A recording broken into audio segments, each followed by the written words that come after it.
My wife said, "You're not invited to my birthday party now." Fine, I thought. Enjoy your party. I'll be busy checking your browser history and finding out why my brother-in-law thinks our guest room is his personal crash pad. Let me back up.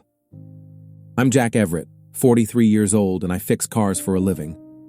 My hands are permanently stained with grease, my back aches from crawling under engines, and apparently, my wife Lila thinks I'm not good enough for her precious social circle anymore. It started 3 weeks ago when her brother Danny showed up at our door with 2 black eyes, a duffel bag, and a sob story about his girlfriend kicking him out. Again. Danny's 38 years old and has never held a job longer than 6 months. He's got this entitled attitude that makes my teeth itch, like the world owes him something just for existing. "Jack, Danny needs a place to stay," Lila announced, not asked. She was standing in our kitchen wearing her fancy work clothes, looking like she'd rather be anywhere but having this conversation with her grease monkey husband. "For how long?" I asked, though I already knew the answer would be vague. "Just until he gets back on his feet." Danny grinned at me from behind her, that smug little smile that said he knew I wouldn't say no, not with Lila watching. "Sure," I said. "Guest room's upstairs." That was my first mistake. Within a week, Danny had made himself completely at home. He was eating our food, using our Netflix account, and leaving his dirty dishes in the sink for Lila to clean up. When I mentioned maybe he should contribute to groceries, Lila shot me a look that could freeze hell. "He's family, Jack. He's going through a rough time." Danny was always going through a rough time. That was his specialty. The real problem started when our friends Mike and Jennifer came over for dinner. We'd been having them over every Friday for 3 years. Mike works construction, Jennifer's a nurse, and they're good people. Salt-of-the-earth types who don't put on airs. Danny decided to join us for dinner without being invited. "So, what do you do for work, Danny?" Mike asked, trying to be polite. "I'm between opportunities right now," Danny said, cutting into the steak I'd paid for. "The job market's really tough for creative types." Creative types. Danny's last job was stocking shelves at a grocery store. "What kind of creative work?" Jennifer asked. "I'm working on some music projects, waiting for the right opportunity." I watched Mike and Jennifer exchange glances. They knew bullshit when they heard it. "That's cool," Mike said diplomatically. "Jack here's pretty creative too. You should see some of the custom work he does on classic cars." Danny barely looked up from his plate. "Yeah, working with your hands is nice and all, but I'm talking about real creative work, artistic expression." The temperature in the room dropped about 10 degrees. "Right," I said. "Because fixing a 1967 Mustang engine isn't artistic at all." Lila kicked me under the table. After Mike and Jennifer left, Lila cornered me in the kitchen. "Why were you so rude to Danny?" "Me? He basically just insulted what I do for a living in front of our friends." "He didn't mean it that way. You're being too sensitive."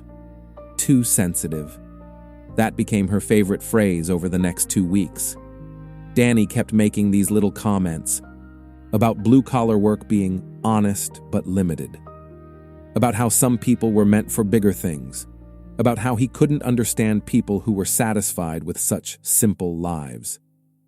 Each time, Lila defended him. Each time, I was being too sensitive. The breaking point came last Friday. Mike and Jennifer showed up for our usual dinner, but this time they seemed different, distant. Danny was holding court at the dinner table, telling some elaborate story about a music producer who was very interested in his demo tape. Complete fiction, of course, but he told it with such conviction that you almost wanted to believe him. "So anyway," Danny continued, "this producer says to me, 'Danny, you've got something special. Most people are content with mediocrity, but you've got vision.'" He looked right at me when he said, "mediocrity." Mike cleared his throat. "Actually, Jack, we need to talk to you about something." My stomach dropped. Mike's tone was serious. "What's up?" Jennifer looked uncomfortable. "It's about what Danny told us last week." I looked at Danny, who was suddenly very interested in his mashed potatoes. What did he tell you? He said you've been having some financial troubles, Mike said carefully. That you might need to borrow money from us. The room went dead silent. He said you were too proud to ask directly, Jennifer added, so he was asking for you. I felt my face getting hot. Danny asked you for money? $500, Mike said. He said it was for car repairs, but that you were embarrassed about not being able to afford them. I turned to look at Danny, who was now staring at his plate like it contained the secrets of the universe. Danny, I said quietly, did you ask my friends for money? It wasn't like that, he mumbled. Then what was it like? Lila jumped in. Jack, don't make a scene. A scene? He asked my friends for money and told them I was broke. I was just trying to help, Danny said, finally looking up. I know things have been tight around here. Things aren't tight. We're doing fine. Are you? Danny asked. Because Lila mentioned that you guys have been arguing about money lately. I looked at my wife. She was staring at her hands. Lila, what did you tell him? Nothing important, she said quickly. Just that we've had some discussions about the budget. Some discussions about the budget, like when she wanted to spend $3,000 on new furniture and I suggested we wait a few months. That kind of discussion. Mike and Jennifer were looking like they wanted to be anywhere else. Look, Mike said, standing up. Maybe we should go. This seems like family business. No, stay, I said. I want to clear this up. Danny, did you or did you not ask my friends for money? Danny's face was getting red. I was trying to help you out, Jack. You don't have to be such an ass about it. I'm being an ass? You lied to my friends about my financial situation and tried to borrow money from them. It's not borrowing if I was planning to pay them back. With what money? You don't have a job. I have prospects. You have bullshit. Lila slammed her hand on the table. That's enough. Both of you. But I was just getting started. 3 weeks of this entitled little parasite living in my house, eating my food, insulting my work, and now trying to scam my friends had finally pushed me over the edge. No, it's not enough, I said, standing up. I want him out. Tonight. Jack, he's my brother. I don't care if he's the Pope. He's a lying, freeloading piece of garbage, and I want him out of my house. Danny shot to his feet. You can't talk to me like that. I just did. Pack your stuff. Lila, are you going to let him talk to your family like this? Lila looked torn. For a second, I thought she might actually take my side. Then she said, Jack, you're being unreasonable. Danny made a mistake, but he's family. That's when I knew I'd lost her. Mike and Jennifer left without finishing dinner. I could see in their faces that they were done with our Friday night tradition. Done with the drama. Done with us. The next morning, I found out just how done they were. I was at my shop when my phone rang. It was Tom Bradley, another friend from our circle. Tom and his wife Lily had been planning to come to Lila's birthday party next weekend. Hey Jack, I need to talk to you about something. What's up? Lily and I aren't going to be able to make it to Lila's party. Everything okay? There was a pause. Look, Mike called me last night. He told me about what happened at dinner. My stomach sank. Tom, let me explain. He said Danny asked them for money, claiming you needed it, and that you went ballistic when you found out. That's not exactly how it happened.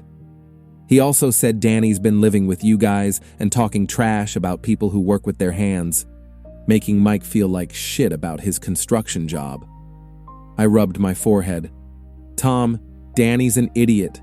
I don't agree with anything he says. But you're letting him stay in your house. Lila insisted. He's her brother. And when Mike tried to help you out, thinking you needed money, you screamed at everyone instead of just saying thanks but no thanks. That wasn't how it happened, but I could see how it might look that way to someone who wasn't there. Tom, come on, you know me better than that. I thought I did, but Lily doesn't want to be around that kind of drama, and honestly, neither do I. The line went dead. Over the next 2 days, 3 more couples called to cancel on Lila's party. Same story each time. Mike had told them about the dinner, about Danny asking for money, about me losing it over nothing. By Wednesday, Lila's guest list had shrunk from 12 people to 4, her parents and her friend Carla with her husband. "This is all your fault," Lila said that night. She was sitting at the kitchen table with her laptop, probably trying to figure out how to salvage her party. "My fault? Your brother scammed our friends. He made a mistake. You're the one who turned it into World War III. I defended myself. You embarrassed me in front of our friends." "Our friends? They're not coming to your party, Lila. They want nothing to do with us now." She slammed the laptop shut. "Because of how you acted. Because of what Danny did. Danny's not the one who screamed and called people names." I stared at her. "Are you seriously taking his side?" "I'm taking the side of not destroying our social life over a misunderstanding."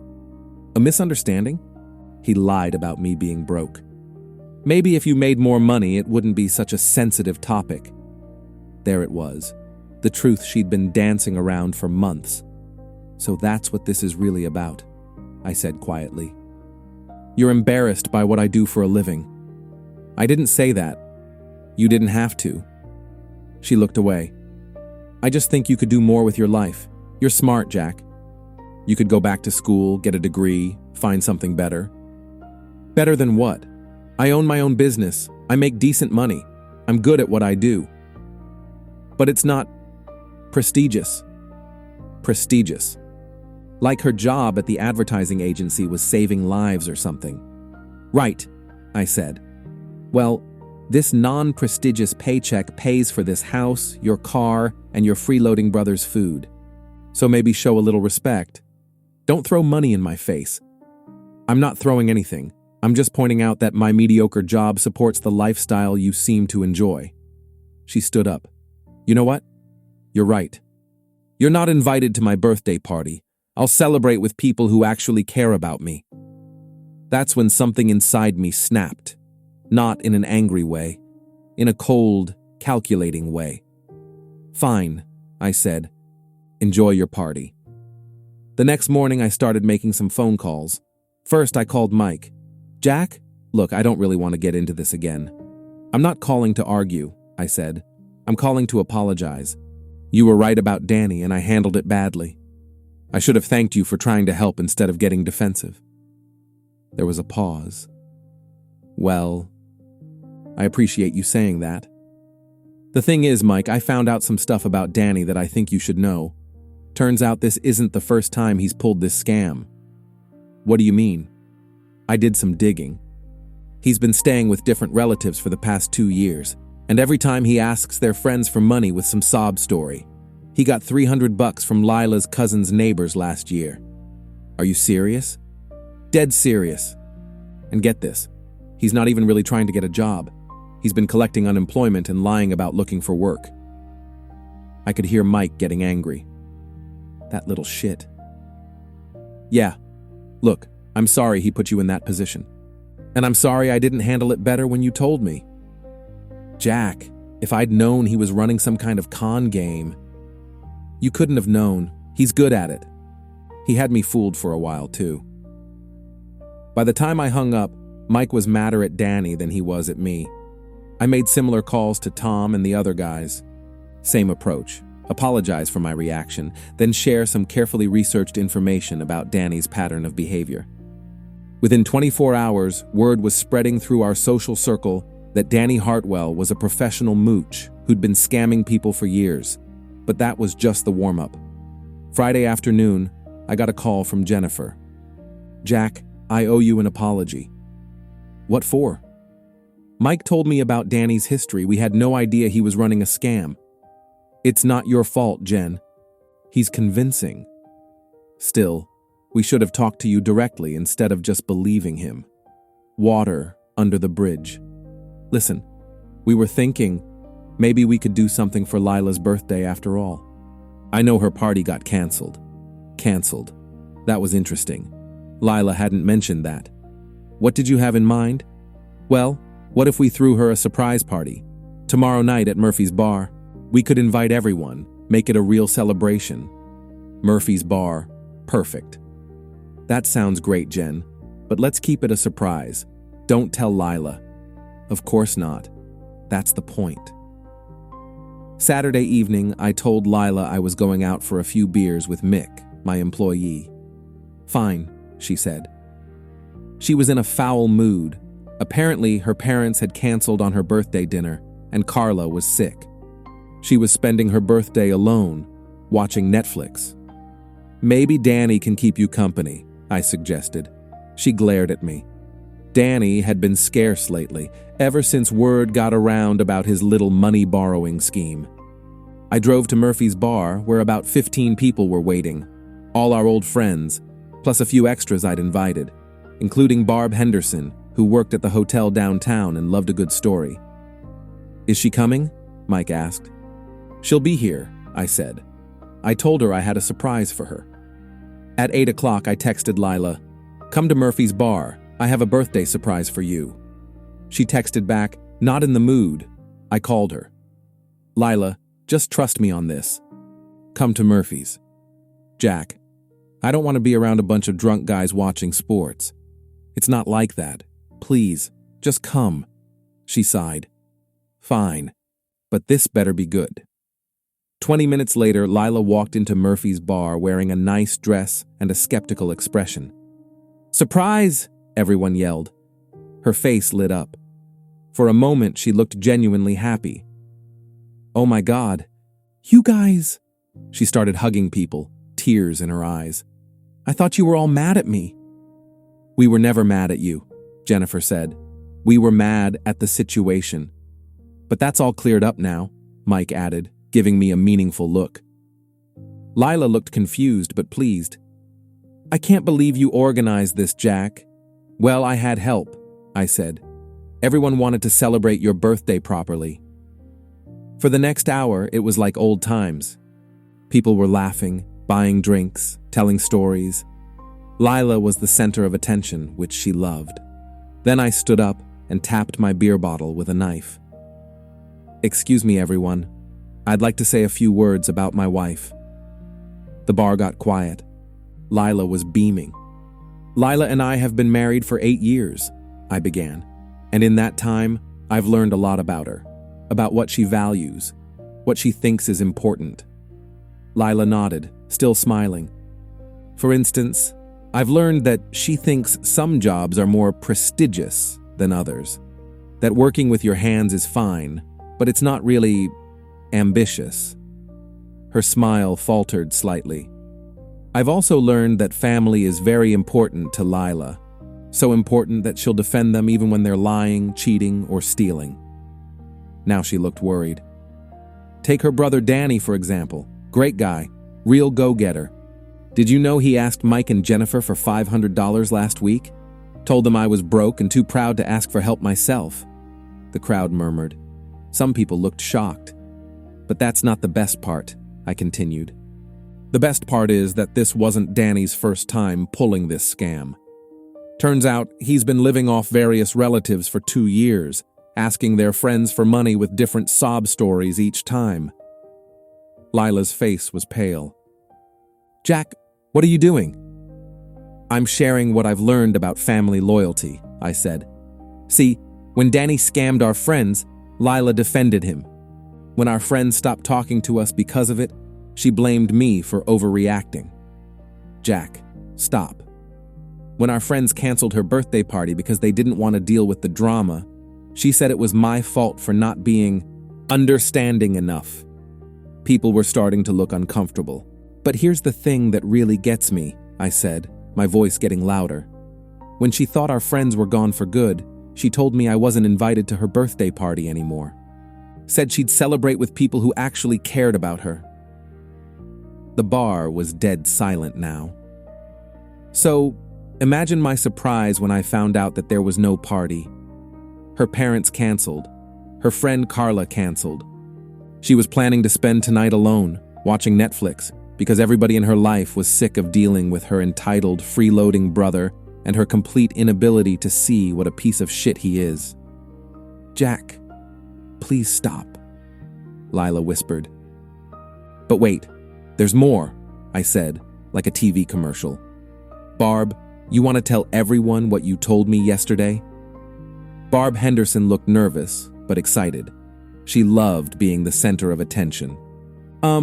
Well, I work at the Marriott downtown," she said, "and I've seen Lila there a few times over the past couple months, with a guy who's not Jack." The silence in the bar was deafening. Lila's mouth fell open. "Barb, that's not what you think." "Room 237, Barb continued, warming to her audience. "Always the same room, always paid for with a credit card belonging to Evan Cross. I remember because it's an unusual name." I pulled out my phone and showed the crowd a screenshot. Evan Cross, creative director at Lila's advertising agency. Married, 2 kids, lives in the suburbs. Lila was shaking her head. "It's not what you think. We were working on a project." "What kind of project requires a hotel room?" Tom asked. "A very hands-on project, apparently," I said. "The kind that requires afternoon meetings 3 times a week for 2 months." Lila looked around the room at all the faces staring at her. Some shocked, some disgusted, some just sad. "You're all believing this?" she said desperately. "You're taking his word over mine?" "I'm not asking them to take my word for anything," I said. "Barb saw you. The hotel has records. Your credit card has charges from restaurants near the hotel on the same days. You went through my credit card? It's a joint account. I have every right." She turned to Jennifer. "Jen, you know me. I wouldn't do this." Jennifer looked uncomfortable. "Lila, I don't know what to think." "This is insane," Lila said. "You're all just going to believe him?" "Are you denying it?" Mike asked quietly. Lila opened her mouth, then closed it, then opened it again. "It's complicated," she finally said. That was all the confirmation anyone needed. "Complicated," I repeated. "That's one word for it." Lila's eyes filled with tears. "Jack, can we talk about this privately?" "Why?" "You didn't want to talk privately when you were defending Danny. You didn't want to talk privately when you were disinviting me from your birthday party. That was different." "How?" "Because this is our marriage." "Was," I said. "This was our marriage." I reached into my jacket and pulled out an envelope. "Divorce papers," I announced to the crowd. "Filed yesterday. Lila, you're officially served." I handed her the envelope. She took it with shaking hands. "You want to know the really funny part?" I said.